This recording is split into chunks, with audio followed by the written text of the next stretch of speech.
Benar ya Tuhan, hanya dengan meminta kepada kemurahan-Mu lah kami dapat memiliki hati seperti hati-Mu.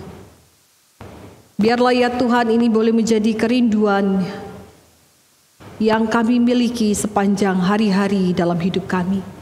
Betapa kami sesungguhnya harus menjadi seperti Engkau, memiliki hati seperti hati-Mu, mata seperti mata-Mu, tangan seperti tangan-Mu, sehingga hidup kami boleh sungguh mencerminkan setiap kebaikan, setiap kemurahan yang telah Tuhan berikan dalam hidup kami.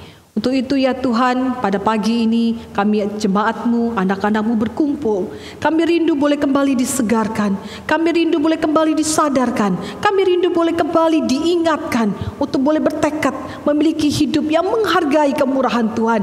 Dan pada akhirnya hidup kami boleh menyatakan kemuliaan bagi nama Tuhan. Untuk itu berbicaralah kepada setiap kami ya Tuhan, satu persatu di dalam ruangan ini. Kuasai hati dan pikiran kami. Bekerjalah di antara kami ya Tuhan. Kami yang lemah, kami yang terbatas, kami yang seringkali begitu gampang terkecoh, terganggu, teralihkan pikiran kami oleh hal-hal yang lain. Kami sungguh berdoa ya Tuhan, biar di dalam waktu pewartaan firman yang singkat ini, hati dan pikiran kami boleh tertuju kepada Engkau. Begitu juga dengan hamba-Mu yang akan menyampaikan firman.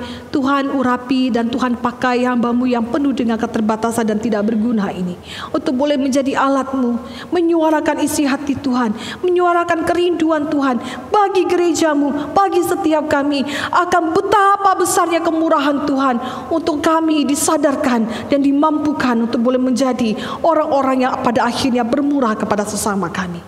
Berbicaralah ya Tuhan, kami anak-anak-Mu siap mendengar. Di dalam nama Tuhan Yesus kami berdoa. Amin. Silakan. Shalom Bapak Ibu jemaat dikasih oleh Tuhan Yesus. Selamat tahun baru Imlek. Happy Chinese New Year. Bapak Ibu Saudara bisa melihat ya, gereja dalam 2 minggu terakhir mencoba untuk menghias, menghadirkan suasana musim semi yang diperingati sebagai tahun baru Imlek. Dari awal saya datang ibadah tadi pagi, begitu lihat suasana Imlek, saya bilang kongsi-kongsi, langsung ditagih apa Bapak Ibu Saudara? Angpau nalai. Nah itu kayaknya lebih gampang ya. Kalau saya ngomong shalom kayak lemes gitu ya. Kalau ngomong kongsi-kongsi, nah kenceng tuh angpau nalainya ya. Bapak Ibu Saudara, Bapak Ibu kita bersuka cita karena hari ini memang dirancang menjadi ibadah yang bernuansa Imlek, agar kita juga boleh menjadi bagian dari sebuah tradisi baik yang menunjukkan sukacita akan pemeliharaan Tuhan, kebaikan Tuhan memimpin kita melewati musim-musim dalam kehidupan ini. Bapak Ibu Saudara, kembali pada hari ini kita akan merenungkan firman Tuhan menjadi bagian dari buah roh. Ini adalah rangkaian khotbah dari Januari. Kita membahas tentang karakteristik buah roh.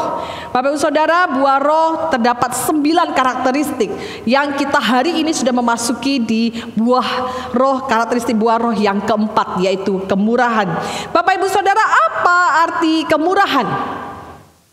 Mari kita membaca terlebih dahulu dari Galatia pasal yang kelima, ayat yang ke-22 dan 23. Bapak Ibu Saudara, saya akan membacakan ayat ini bagi kita.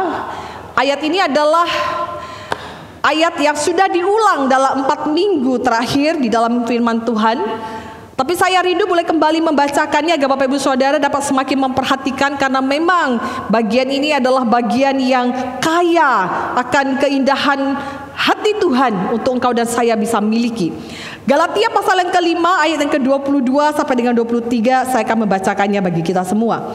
Tetapi buah roh ialah kasih, sukacita, damai sejahtera, kesabaran, kemurahan, kebaikan, kesetiaan, kelemah lembutan, penguasaan diri. Tidak ada hukum yang menentang hal-hal itu. Hari ini kita masuk ke buah roh yang keempat, yaitu buah roh kemurahan. Apa arti kemurahan Bapak Ibu Saudara? Kemurahan tentu artinya bukan karena terlalu murah maka disebut kemurahan. Sama seperti kita kalau mengartikan kemahalan, oh berarti kemahalan ya, terlalu mahal diminta dimurahin. Bukan Bapak Ibu Saudara ya. Kemurahan Kemurahan muncul, kata kemurahan ini dalam bahasa aslinya muncul 8 kali dalam Perjanjian Baru. Dan menariknya hanya dipakai oleh Rasul Paulus, Bapak Ibu Saudara. Di dalam kemurahan yang kita baca di Galatia pasal yang ke-22 tadi, yang dalam bahasa Inggrisnya itu diterjemahkan sebagai kindness, bahasa Yunaninya adalah Christotes.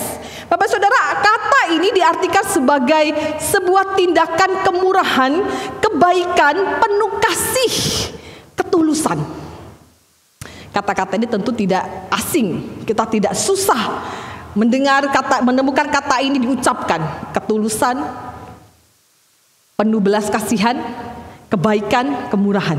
Bapak Ibu Saudara, namun pertanyaannya, apakah kita cukup memahami bagaimana dan apa yang seharusnya kita lakukan ketika firman Tuhan memerintahkan engkau dan saya harus memiliki kemurahan. Bapak Ibu, seorang yang mencoba untuk menerjemahkan kemurahan menggunakan kata kemurahan ini dengan sederhana. Kemurahan ini seperti ada seseorang yang meminta roti kepada Bapak Ibu Saudara. Minta roti untuk dimakan. Kemudian kalau saudara hanya memberikan roti seperti yang dia minta, itu kebaikan. Tetapi kalau kemurahan itu adalah ketika seorang meminta roti, namun saudara memberikan roti ditambah selai, gitu ya. Nah, itu disebut sebagai kemurahan. Melakukan sesuatu kebaikan yang kualitasnya lebih baik, yang melebihi yang orang lain harapkan. Saudara bisa bayangkan ya, jadi kemurahan itu bicara tentang melakukan sesuatu yang lebih dari yang diharapkan. Tetapi pertanyaannya Bapak Ibu Saudara, apakah kita cukup sadar bahwa kita perlu menunjukkan kemurahan? Di dalam firman Tuhan katakan, melampaui keadaan kita apapun. Kalau hari ini Bapak Ibu Saudara adalah seorang yang punya pabrik roti, ada orang yang minta 1 roti, kasih gampang kan ya. Nah, kita ada Ibu Imelda ya yang buat kue, buat roti. Minta roti 1 dong, lalu dia punya banyak, dia kasih, masalah nggak? Nggak masalah, gampang. Gitu ya. Atau saudara adalah seorang yang mempunyai roti, kemudian saudara punya di rumah itu ada selai, ada jam, ada nastar, ada topping-topping yang lain, ada keju. Jadi ketika tuh orang meminta, saya minta roti dong, terus saudara melihat di rumah juga ada selai nganggur, kasih aja selai, gampang. Tapi bagaimana keadaannya Bapak Ibu Saudara jika saudara hanya punya roti, dan itu pun adalah roti satu-satunya? Kemudian ada seorang yang datang kepada saudara dan minta roti. Kira-kira saudara memberinya bagaimana? Apakah mudah? Satu-satunya roti yang saudara miliki kemudian diminta. Apakah mungkin saudara mampu memberikan roti itu plus nambahin jam? Dari mana cari itu jam? Dari mana cari itu selai? Bapak Ibu Saudara, ketika berbicara soal kemurahan, kita dapat dengan mudah mengartikan, namun belum tentu kita dapat dengan baik melakukannya. Namun sebelum saya mengajak kita bersama-sama memahami lebih jauh akan arti kemurahan, Bapak Saudara, saya ingin kita mendengar sebuah peristiwa yang diunggah oleh salah seorang di video, mengunggah videonya di YouTube kanal begitu ya, sekitar 2 tahun yang lalu. Ada seorang pemuda yang meminta atau mengemis $1 Amerika kepada orang-orang yang lalu lalang di balai kota begitu ya. $1 Amerika itu kurang lebih sekitar 15.000. Jadi pemuda ini memang tampaknya kondisinya nggak terlalu mengenaskan, tapi dia jelas mengatakan, saya minta $1 saja, saya belum makan begitu ya. Pemuda ini di hari itu menghampiri begitu banyak orang yang lalu lalang di kota itu, di pusat kota itu. Ada belasan bahkan puluhan, tetapi saya hanya akan menampilkan 4 saudara ya, 4 capture atau foto dari orang-orang yang didatangi oleh pemuda ini. Kelompok pertama ada kelompok usia parubaya, seorang wanita dengan pakaian yang cukup baik dengan 2 rekannya. Tampak salah satu rekan sedang merogoh kantong begitu ya. Bapak Ibu Saudara, yang gambar yang kedua adalah kelompok wanita Asia. Biasanya katanya wanita itu lebih punya belas kasihan, lebih gampang tergerak begitu ya. Kemudian apalagi orang Asia, kayaknya orang Timur itu lebih punya hati lah ya, kira-kira ya. Gambar ketiga adalah seorang parubaya, seorang pria yang tampaknya juga cukup trendy. Dan yang keempat adalah gambar sang pemuda bersama dengan seorang pengemis. Bapak Ibu, dari 4 perwakilan aja nih ya, 4 orang-orang kelompok orang ini, menurut Bapak Ibu Saudara, yang mana yang paling mungkin, yang paling mampu, yang paling mau memberikan $1 kepada pemuda yang mengemis ini? Ayo Bapak Ibu Saudara ya, saya meminta kita boleh sama-sama berpikir dan kita berpartisipasi. Bapak Ibu Saudara silakan menjawab dengan masing-masing menunjuk tangan. Kalau saudara berpikir kelompok 1 karena ada wanitanya dan mereka kelihatan mampu, kayaknya gampang lah kasih $1 gitu ya. Saudara bisa angkat tangan 1 gitu ya. Kalau saudara melihat kayaknya ibu-ibu orang timur ini, orang Asia kayaknya lebih gampang berbelas kasihan, saudara bisa tunjuk 2 begitu ya. Saudara semua harus ikut nunjuk. Yang nggak tunjuk tahun depan ampaunya berkurang ya. Jadi saudara harus sama-sama jawab ya. Kita coba ya. Bapak Ibu Saudara, siapakah dari 4 perwakilan orang ini yang paling mungkin memberikan $1 kepada sang pemuda? Silakan angkat tangan. Yang lain ampaunya kurang tahun depan loh. Saya doakan ampaunya berkurang, pindah ke rekening saya ya. Bapak Ibu Saudara, yang lain kenapa? Tidak tahu menjawab atau ragu-ragu? Kayaknya jangan-jangan semua nggak sanggup memberi. Bapak Ibu Saudara, saya ingin melanjutkan cerita ini dengan memperlihatkan videonya ya. Dari ke-4 kelompok, bahkan lebih belasan begitu ya, siapa yang paling mungkin memberi? I'm very hungry, Mama. Do you have anything I can go eat, please? Thank you. Thank you. You are so kind. But you have nothing in there. It's okay. It's okay. Can I see your cup?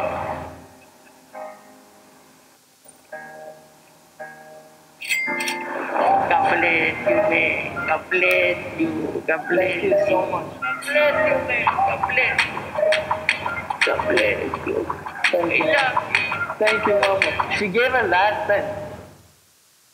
Bapak Ibu, seperti beberapa orang di antara kita menduga hal yang sama ya. Entah kenapa, entah apa sebabnya, 3 kelompok yang lain, 3 orang lain itu tidak tergerak, tidak memberi. Justru yang pada akhirnya memberi ketika mendengar sang pemuda ini lapar. Saya belum makan dari pagi katanya. Sang pengemis ini jujur Bapak Ibu Saudara, dia tidak punya $1. Jauh dari kemampuan yang memberikan $1. Dan dia memberikan semua, dikatakan last cent. Koin-koin terakhir yang memang itu yang dia punya di cangkir itu gak sampai $1. Yang dia juga gak tahu bagaimana dia makan hari itu. Tapi dia tahu ada orang yang meminta. Hatinya tergerak memberikan. Bapak Ibu yang dikasih oleh Tuhan Yesus, entah bagaimana mungkin bisa seorang yang miskin, seorang yang jauh dari memiliki sesuatu, punya belas kasihan, punya sikap mau menunjukkan kemurahan, ketulusan itu kepada seseorang yang meminta. Bapak Ibu, hal ini jugalah yang menggambarkan peristiwa di dalam Alkitab ketika firman Tuhan memuji sekelompok jemaat Tuhan yang sanggup memberi melampaui kemampuan mereka. Saya mengajak kita boleh membuka firman Tuhan kita dari 2 Korintus pasal yang ke-8 ayat yang pertama sampai dengan yang ke-5, untuk kita bisa melihat bagaimana kemurahan itu begitu nyata untuk dikerjakan, dilakukan, dan kita boleh menyaksikannya menjadi berkat bagi pelayanan Tuhan. 2 Korintus pasal yang ke-8 ayatnya yang pertama sampai dengan yang ke-5. Bapak Ibu Saudara, kita akan membaca secara bergantian. Saya akan membaca di ayat yang pertama, Bapak Ibu Saudara baca ayat yang kedua, sampai dengan ayat yang ke-5 kita akan membaca bersama-sama. 2 Korintus pasal yang ke-8 ayat yang pertama saya terlebih dahulu, kemudian Bapak Ibu Saudara di ayat yang kedua dan keempat, nanti kita akan sama-sama di ayat yang ke-5. 2 Korintus pasal yang ke-8 berbunyi demikian. Pelayanan kasih. Saudara-saudara, kami hendak memberitahukan kepada kamu tentang kasih karunia yang dianugerahkan kepada jemaat-jemaat di Makedonia.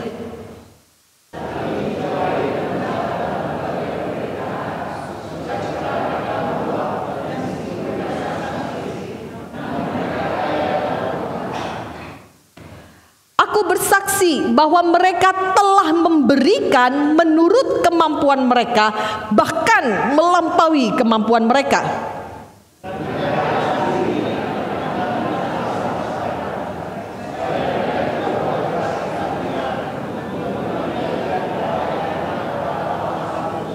Sama-sama, mereka memberikan lebih banyak daripada yang kami harapkan.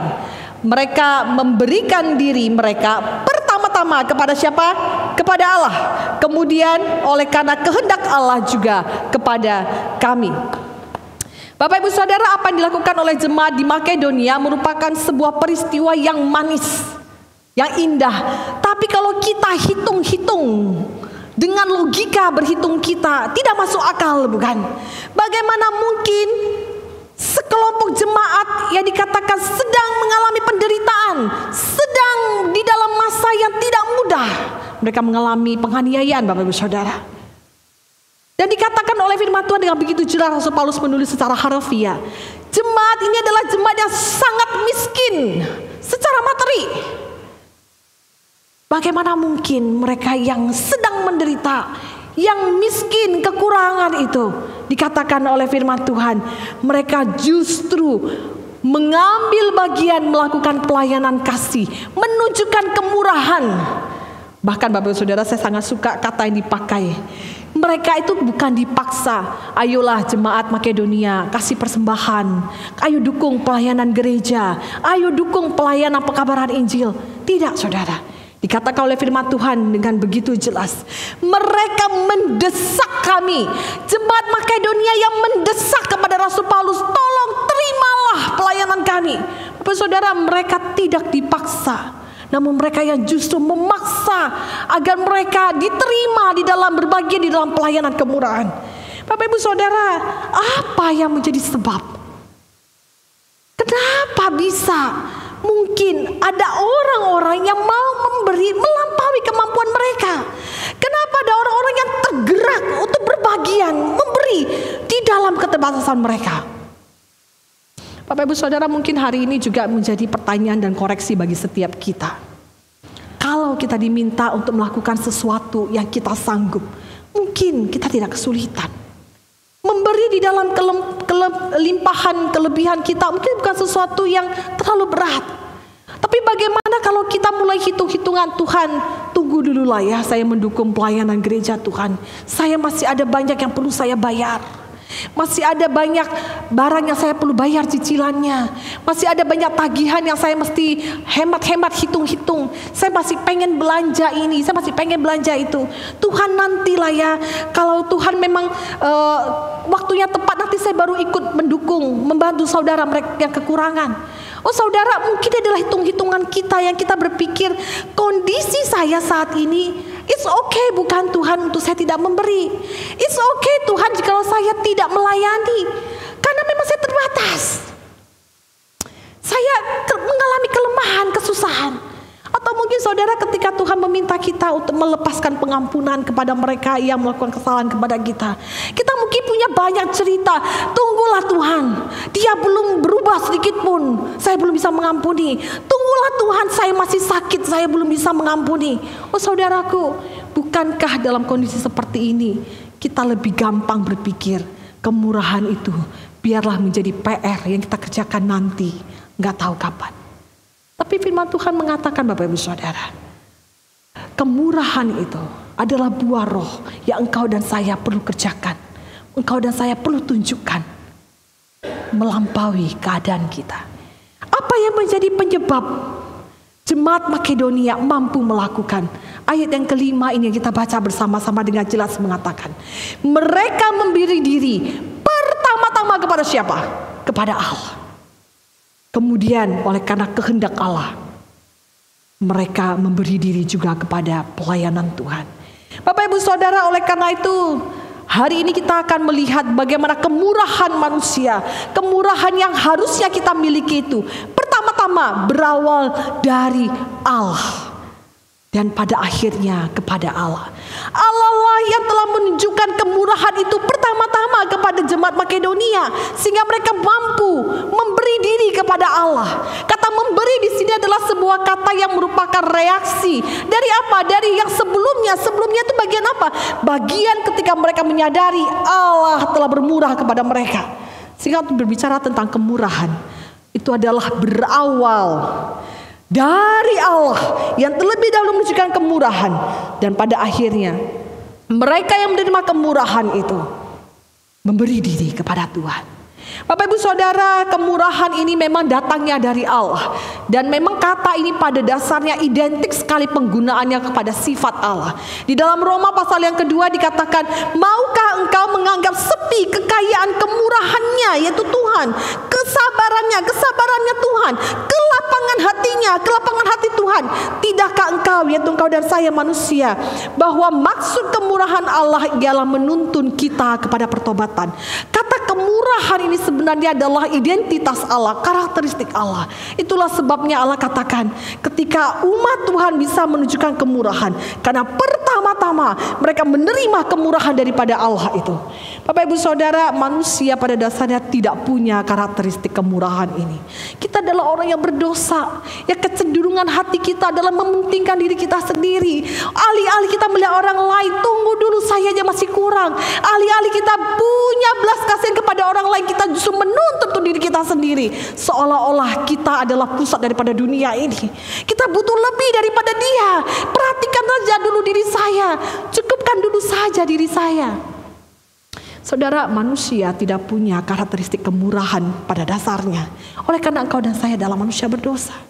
Tetapi kita yang tadinya sudah menerima kemurahan Allah ini, kita menjadi mungkin untuk memiliki kemurahan itu, pertama-tama memberikan diri kepada Allah. Sehingga Bapak Ibu Saudara, engkau dan saya yang tadinya berdosa, yang tadinya sama sekali tidak punya kesempatan untuk memiliki kemurahan itu, mencicipi kemurahan itu.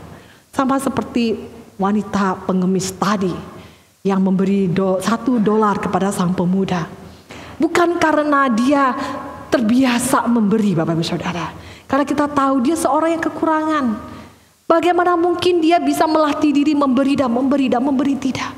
Tetapi kenapa dia bisa memberi?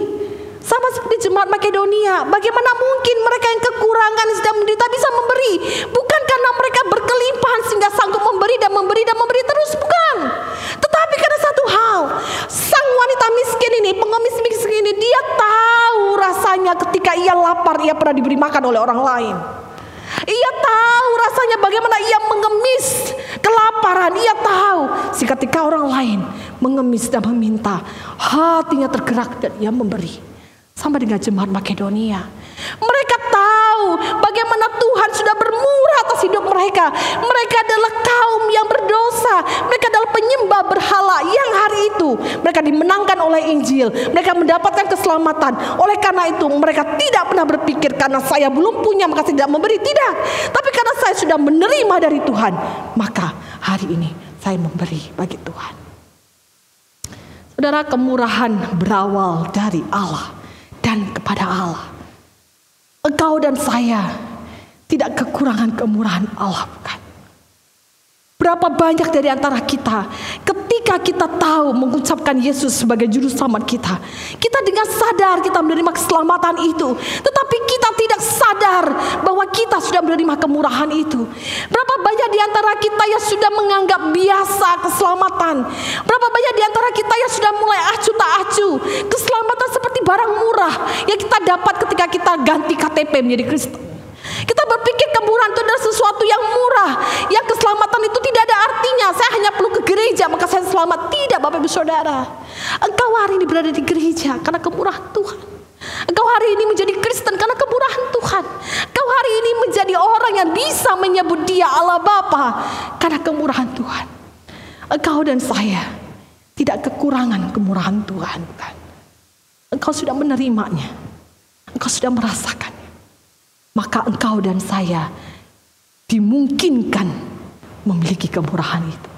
Bapak Ibu Saudara, kemurahan berawal dari Allah dan kembali kepada Allah. Selanjutnya, kemurahan itu harusnya berlanjut kepada sesama.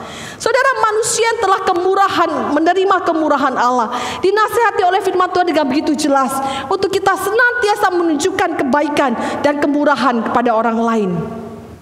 Seperti dalam Efesus 2 ayat yang keempat demikian berkata, tetapi hendaklah kamu, yaitu mereka yang sudah di dalam Kristus, ramah seorang terhadap yang lain, penuh kasih mesra dan saling mengampuni, sebagaimana Allah di dalam Kristus telah mengampuni kamu. Kolose 3 ayat yang ke-12 juga mengatakan hal yang sama.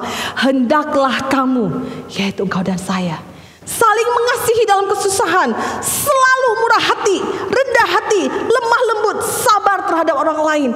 Oleh sebab itu, sebagai orang-orang yang telah dipilih, engkau dan saya Bapak Saudara ya, disucikan, dikasihi oleh Allah, kenakanlah belas kasihan, kemurahan, kerendahan hati, kelemah lembutan, ketahanan dalam menderita.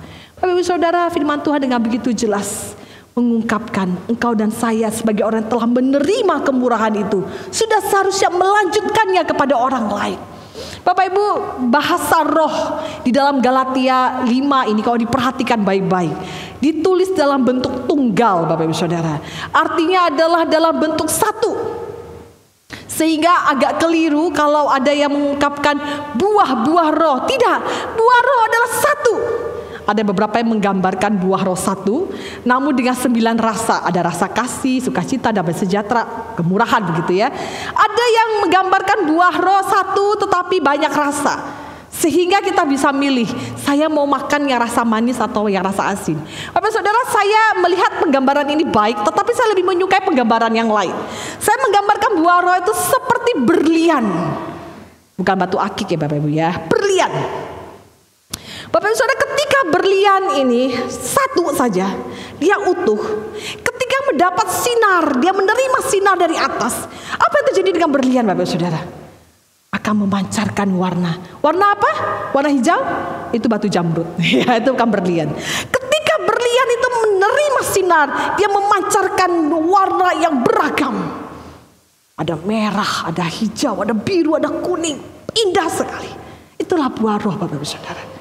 Buah roh adalah satu. Ketika Tuhan memberikan buah roh dalam hidup kita, yang terjadi ketika engkau dan saya menerima Roh Kudus, menerima keselamatan itu, engkau dan saya dituntun untuk menghasilkan buah bagi roh itu. Buah dengan 9 warna yang indah. Artinya adalah kita tidak bisa milih. Cuman mau hijau, saudara kok cuma mau milih hijau, saudara hanya akan jadi batu akik. Ya, kalau kita adalah anak-anak Tuhan yang mau jadi berlian, kita harus komplit satu kesatuan. Tidak bisa orang Kristen berkata, saya hanya mau buah roh kasih karena kasih yang paling penting. Pengendalian diri nggak perlu, gak ada hubungan, lebih lemah. Tidak saudara. Kalau saudara milih satu, saudara jadi batu akik aja. Jangan-jangan bukan batu akik, batu sungai malah ya, atau batu apung yang nggak bersinar. Saudara, berlian itu menjadi warna yang kita pancarkan secara keseluruhan, satu kesatuan. Itulah yang seharusnya dimiliki oleh orang Kristen. Ketika kita menerima sinar dari atas, kita memancarkannya, menyalurkannya kepada orang lain agar buah roh itu dinikmati oleh orang lain, dilihat oleh orang lain, disaksikan oleh orang lain. Itulah buah roh Bapak Ibu Saudara. Dan buah roh kemurahan itu berawal dari Allah kepada Allah, berlanjut kepada sesama, dan pada akhirnya berakhir kepada diri sendiri.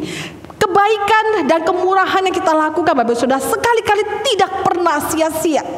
Sekalipun kita berpikir mungkin tidak ada yang tahu saya melakukan kemurahan, mungkin kita berpikir tidak akan ngefek, membantu dia sekali, tidak akan mempengaruhi banyak.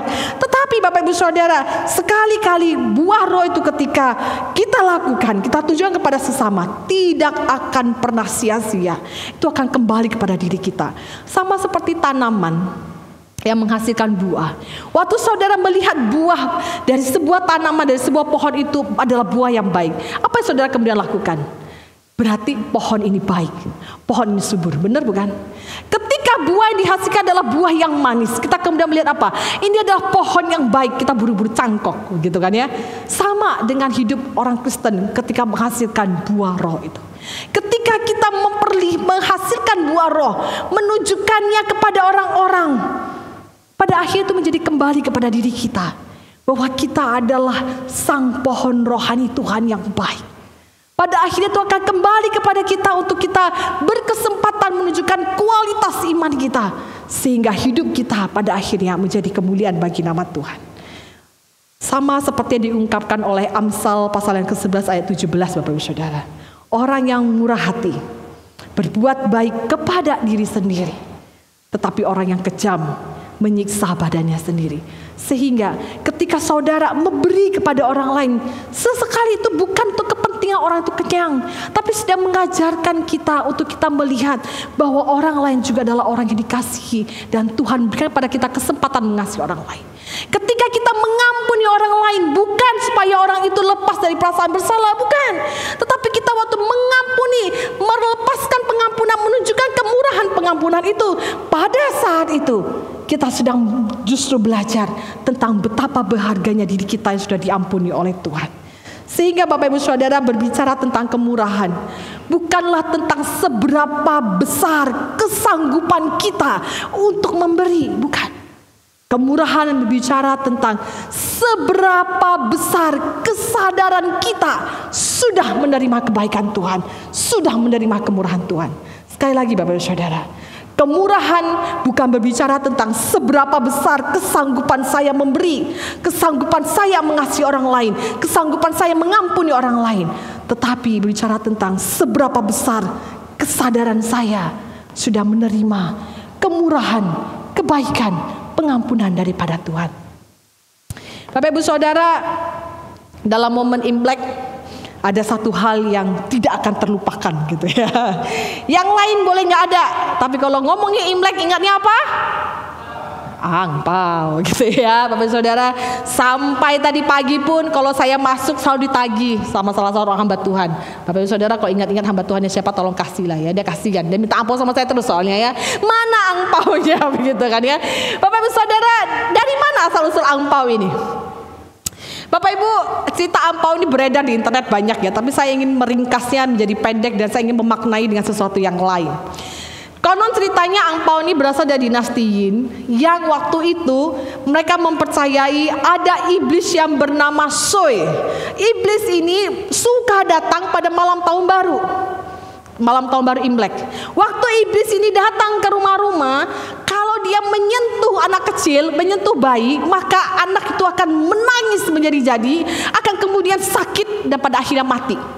Gitu ya. Nah, jadi ini adalah sesuatu yang ditakutkan setiap malam tahun baru, bahwa si iblis ini akan mengakibatkan kecelakaan, akan membuat mati anak-anak di rumah itu. Kemudian ada sepasang orang tua yang dengan inisiatif mengambil koin, diikat dalam satu rantai merah, dimasukkan dalam sebuah kantongan merah, ditaruh di samping ranjang anak yang sedang tidur. Saudara, waktu si Soi ini lewat ke rumah ini, waktu dilihat kantong merah ini, bukan dia mata duitan, bukan ya, tapi waktu dia melihat kantong merah ini, entah bagaimana kantong merah ini berubah menjadi peri yang bersinar, sehingga si Soi ini silau, kemudian dia pergi, gak nyentuh bayi ini. Dari sanalah kemudian tradisi ini berlanjut tentang bagaimana angpau ini menghalaukan celaka, menghalaukan kesialan, dan pada akhirnya si angpau ini justru mendatangkan sebuah keselamatan bagi anak-anak yang di rumah itu. Bapak Ibu Saudara, ini adalah kisah yang beredar tentang tradisi angpau. Tapi saya ingin memaknai dengan berbeda. Hari ini kalau saya mengajak kita ketika melihat angpau, mari kita mengenang peristiwa yang sama, bahwa kita adalah orang yang sudah dilewatkan oleh sang murka itu. Kita yang tadinya harusnya mati binasa, justru sudah menjadi selamat oleh karena ada yang merah itu, yaitu darah Kristus yang sudah menyelamatkan engkau dan saya, yang sudah membuat kematian kekal itu lalu daripada kita, sehingga kita tidak binasa. Bapak Ibu Saudara, kemurahan inilah yang saya ingin tinggalkan menjadi pesan bagi engkau dan saya. Ketika engkau melihat angpau merah, jangan buru-buru buka untuk melihat isinya di dalam merah atau hijau atau ungu, bukan. Tapi mari kita melihat ini adalah sebuah lambang tentang peringatan orang bagaimana mereka mensyukuri kehidupan yang diselamatkan Dan itu adalah kemurahan yang engkau dan saya sudah terima, bukan? Kemurahan yang Allah sudah tunjukkan bagaimana engkau dan saya sudah mendapatkan kemurahan, keselamatan dilalui oleh kebinasaan itu. Sehingga engkau dan saya harusnya menjadi orang yang paling memahami apa arti kemurahan itu, agar kita bisa melanjutkannya bagi orang-orang di sekitar kita. Mari saudaraku, di dalam momen Imlek ini kita memperingati, mengenang akan kemurahan Tuhan, kebaikan Tuhan yang sudah datang kepada hidup kita lewat keselamatan itu. Dan sudah seharusnya lah kita membagikan kepada orang lain, menjadi sukacita bagi orang lain. Bisa saja itu adalah bentuk pemberian dalam bentuk materi. Namun lebih daripada itu, mungkin Tuhan sedang gerakan saudara untuk boleh menunjukkan kemurahan, berbagian di dalam pelayanan gereja, berbagian di dalam hal-hal yang mempedulikan gereja ini. Saudara, gereja ini butuh orang-orang jemaat Tuhan yang menunjukkan belas kasihan, ketulusan, kasihan dalam itu. Mungkin juga Tuhan sedang menggerakkan engkau dan saya untuk terlibat di dalam pelayanan-pelayanan yang lain. Atau mungkin Tuhan sedang mendorong engkau melepaskan pengampunan kepada mereka yang menyakiti engkau bertubi-tubi, terus-menerus tidak ada perubahan. Saatnya lah engkau menunjukkan kebaikan melampaui yang engkau sanggup lakukan. Oleh karena Kristus telah mengasihi engkau, bermurah kepada engkau dan saya, dan pada akhirnya memampukan kita untuk mengasihi, memberi, dan bahkan mengampuni orang-orang di sekitar kita.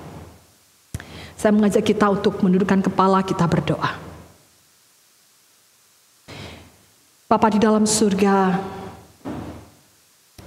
kami tahu Engkau Allah yang penuh dengan kemurahan itu. Engkau adalah Allah yang berlimpah kasih karunia. Hidup kami yang telah mendapatkan kemurahan-Mu itu, ajari kami ya Tuhan untuk dengan sadar menghargai kemurahan yang Engkau berikan, dan pada akhirnya memampukan kami untuk melanjutkan kemurahan itu kepada mereka di sekitar kami.